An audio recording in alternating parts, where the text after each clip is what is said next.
Well,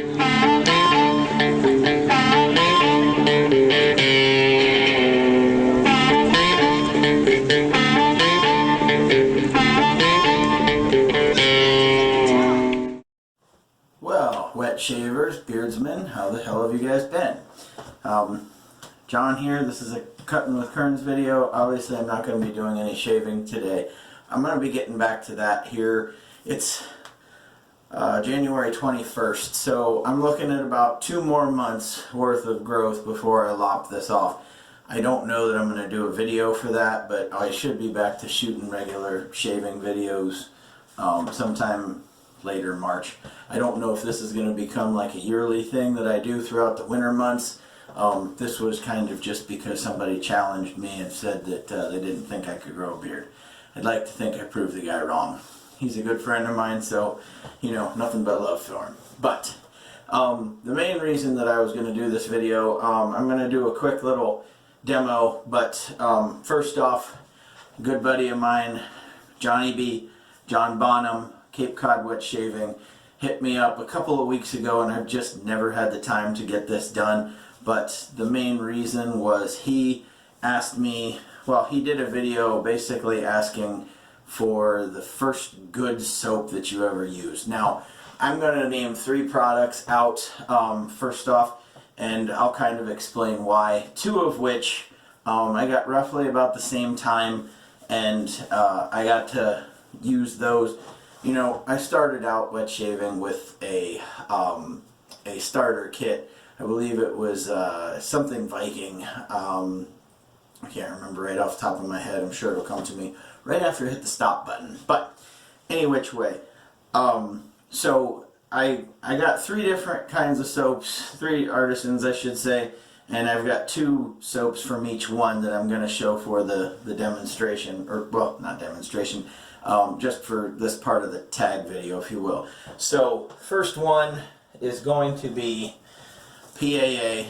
Alright, this is by far and away my favorite scent I've got in my collection. I think that this stuff is awesome, good vibrations, by far and away the best, at least my humble opinion. You know, that's subject to debate, but in my opinion, this stuff rocks, and this is the best stuff I've got. I also really enjoy this one, Oubliette, which is another great scent if you're into that kind of thing. The next one, like I said, I got PAA and this at basically the same exact time. So we've got Stink Like a Stallion. This is an amazing scent. This was sent to me by Anthony Esposito when I won one of his giveaway videos.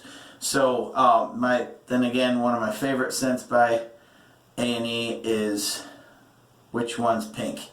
My wife loves this. I love it too. I just think it's a really catchy scent that, you know, I've had quite a few people, what is that you're wearing? So, yeah.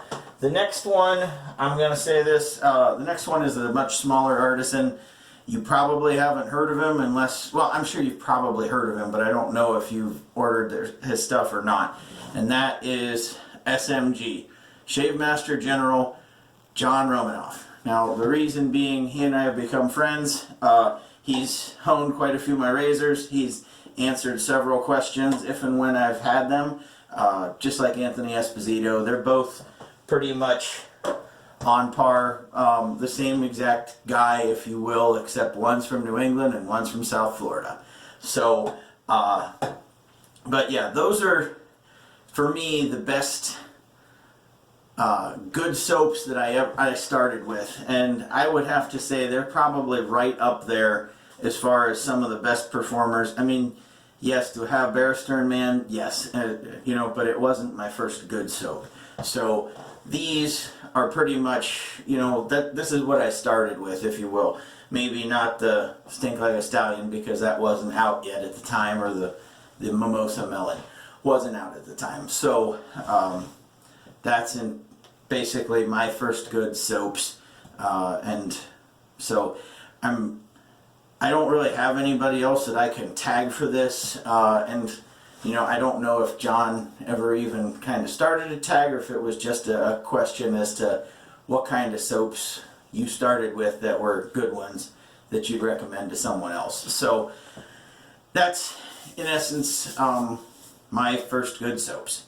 Okay, now on to what I was going to do anyway. I'm getting ready to go watch my son wrestle here in just a little while, hence the Wayndale Wrestling t-shirt.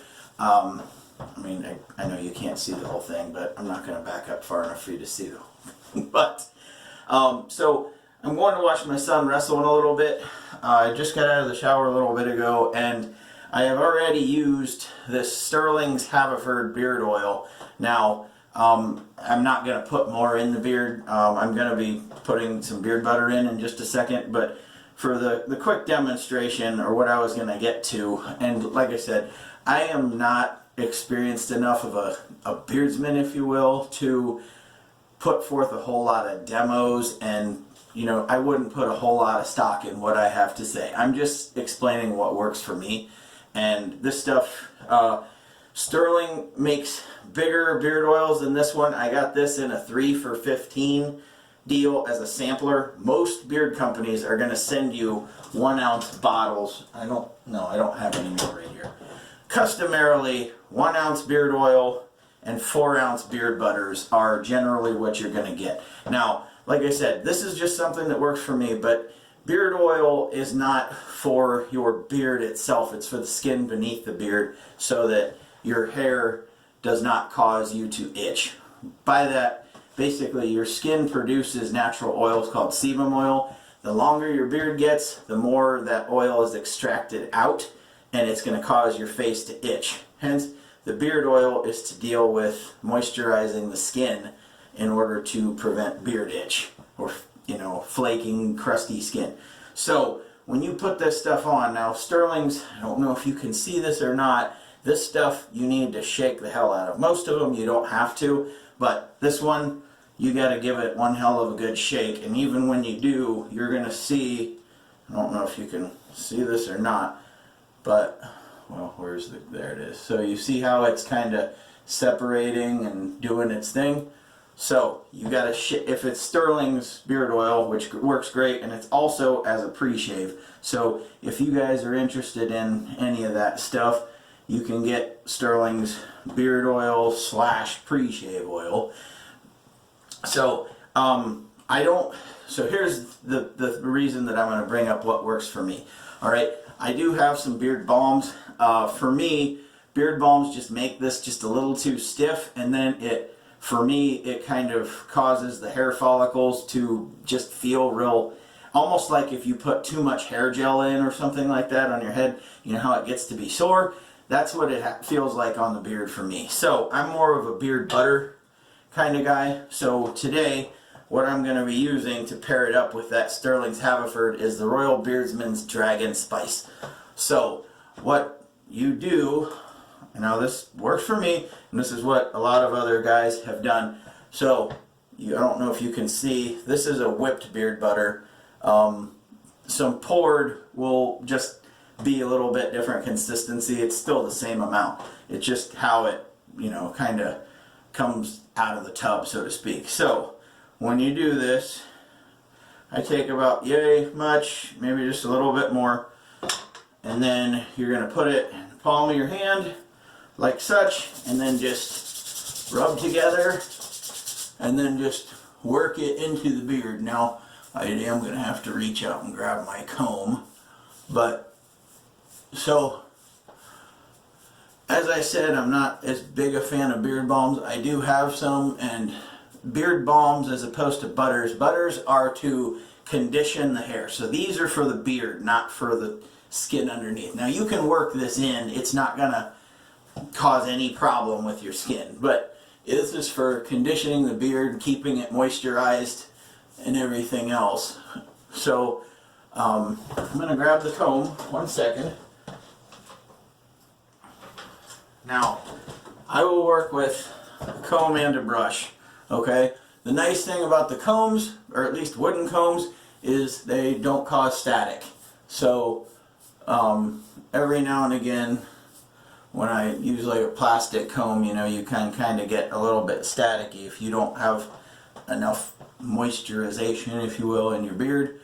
Then I'll take the brush and kind of comb it straight down. Now this is me. Some people like having a fluffy beard. I like it down on the sides, you know, like tamed on the sides, if you will, and then I don't mind it being, you know, combed straight down. I mean, it can come out just a little bit if you see here, but for the most part, I kind of want it to look like it's longer. Now this would probably be about down to here if these hairs weren't kind of growing in different directions. I'm not the kind of guy that would straighten this just because those hair straighteners can be damaging to the hair. So, you know, what you can get done like such is about where it's going to be. So, now, I said I don't like beard balms. I'm not crazy about mustache waxes either. So what I end up doing is I will get more beard butter and I will use that to tame the mustache, which this stuff won't come off and stick to the finger. So about yay much, rub it together just a little bit and then pull the mustache. Now this is for me because I like the handlebar look. Now one side grows a little bit different than the other. This side likes to lay a little bit more flat out, and this one likes to do the curl, because hence it looks a lot nicer here than over here. So this side takes just a little bit more work, and it still won't look perfect, but you know, good enough for government work is good enough for me. So, and will this last as long as mustache wax? Of course not. Do I carry mustache wax if I know I'm going to need it? Yes. But just like beard balms, the more mustache wax you get on here, and the closer it gets to the follicles, it tends to just cause me some, you know, discomfort. It's not that all of this, whether it's wet shaving, growing a beard, anything, it's all a matter of preference to you. It's like barbecue. You know, if you like putting certain ingredients in your barbecue that other people don't like, well, hell, if they're not eating it, to hell with them. Same thing with this. Some people might tell you that, you know, you're doing it wrong or whatever. If it works for you, it works for you. Do it.